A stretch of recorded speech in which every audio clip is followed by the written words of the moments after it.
Hi, my name is Ivana Rodriguez, and today I will be doing a video for a poetry analysis. And it's going to be for a poem called Explaining Depression to My Mother by Sabrina Benaim. In her poem, Explaining Depression to My Mother, Sabrina Benaim describes not only her personal struggles with depression and anxiety and insomnia, but also how these struggles have affected her relationship with her mother. How her mother seems to want to help her daughter and suggest solutions to her depression, but she never understands how overwhelmed and exhausted her daughter is within herself. Within the video, you can see how deeply affected Benham still is reading her poem because she looks nervous while she's speaking it. You can see how her anxiousness is transmitted to her speech because she uses a louder tone of voice to hide the shaking of her voice. Benham later appears to be shaking while she's speaking to the point where she is on the verge of tears. This physical reaction shows that Benaim is still not at peace within herself, which she clearly demonstrates throughout the video with her body language. Despite this, she is strong and carries the poem through the struggle. Even if it wasn't planned, Benaim made her poetry that much powerful by showing physically how reading her poem out loud makes her feel inside.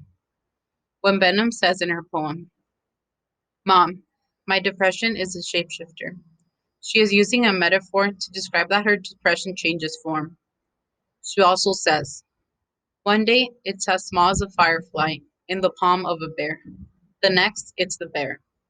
She is using a simile to describe how one day her depression is so small, harmless, almost non existent in the palm of a bear, while at other times it is as dangerous and as frightening as a bear. She also says, "On those days, I play dead until the bear leaves me alone," which is something that I can relate to.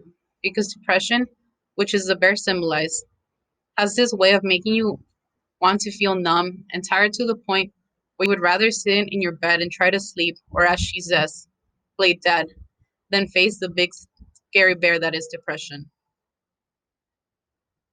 Another important part of the poem that the speaker talks about are her issues with her mother not understanding how alone and desperate she feels. Because no matter how much she tries, her mother will not understand her.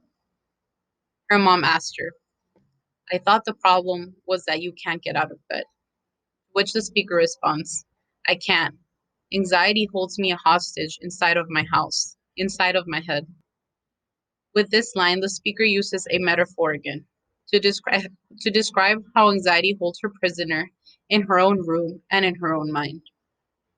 The speaker also describes anxiety and depression as being family when she says, "Anxiety is a cousin visiting from out of town that depression felt obligated to invite to the party." With this line, she is showing us that anxiety is something that is inevitable in the presence of depression, because you cannot have one without the other. The speaker also speaks of her, how her depression and anxiety affect her ability to rest at night. She says, "Each night, insomnia sweeps me up in his arms, dips me in the kitchen in the small glow of the stove light." In these lines, I see that she uses personification to show that once insomnia takes hold of her, it will not let her go. She does not necessarily have a problem with it because it is somehow better than being stuck in bed at night. When the speaker speaks, she says, "Mom says, happy is a decision, but my happy is as hollow as a pinpricked egg. My happy is a high fever that will break."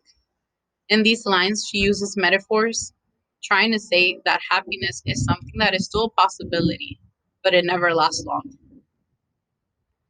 Lastly, the speaker says, "Mom still doesn't understand. Mom, can't you see that neither can I?" These final lines show her last desperate attempt to show her mother that if depression is still hard for her to live with, something that is so hard to deal with that not even she understands it, let alone her mother who has no idea what she feels like. In conclusion, the reason Sabrina Benham made this poem is so that she could not only describe how her depression makes her feel, but also to hopefully reach other parents who have children with depression. and make them understand that it is not as easy as it seems to live with the silent killer that is depression. Thank you for listening to my presentation.